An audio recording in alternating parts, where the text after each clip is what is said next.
Okay, just look at the movements, number one. Number two is the position of the forearms and the elbow is bent at 90 degrees. So if you are not bending your arms, forearms, as I just mentioned, bend your arms at 90 degrees.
Station number 6, the second last station.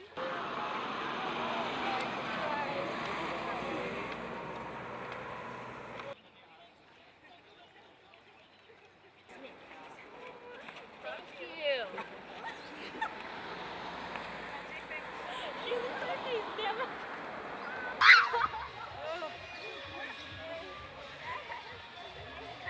Come at me. Come at me. Come at me. I think, first of all, I'd like to say that congratulate the organizers for putting all this together. If there's one thing that we need to worry about in this country, it's non-communicable diseases. It's about the decisions that we make in our own lives, about what we put into ourselves, whether we activate this thing that we call a body, and if we don't do that, we're going to get sick. That's why I'm very grateful for the organizers that have put this together. I can tell you that realizing that I had to step in for the Prime Minister for this, I started walking about 4 days ago. Yesterday, at this time, I had just finished my walk in Lambasa, so straight from Lambasa to here. But I want you to know that non-communicable diseases is the biggest, it's the tsunami that is going to engulf this country unless we start taking action on it. Of our hospital beds are occupied by people with non-communicable diseases. Wellness is something that we need to preach. We need to get the leaders in our society not to talk about it, but to actually demonstrate the things that people need to do. And this is a very important part of it, getting fit.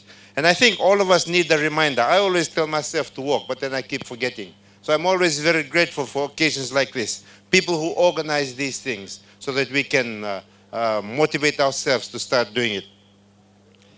Let me just read you some stats. 80% of all deaths in Fiji due to NCDs. One lower limb is amputated every 12 hours. Not in the world, in Fiji. Every 12 hours. Somebody is getting amputated now. At what time is it now? At 8 p.m. today, somebody else is getting amputated. That's how bad it is. 31% of people aged 25 to 64 years, 31. That means 1 in 3, 1 to 3, one of them will have high blood pressure. That's just too many people. So this is some things that we've got to worry about. And only about 20% of Fijians have adequate physical activity. So the sun's coming out. I better cut it short. I'm gonna wish everybody well on this walk. And let's my message to you today: the NCDs are avoidable. No excuses. Don't wait until it is too late. Be thankful you have a leg to walk on, as there are many who now regret that they can't. So with those few words, let's rang Diviti and wake Lautoka up. Nakabakalivu once again to the Honorable Minister for Health, Mr.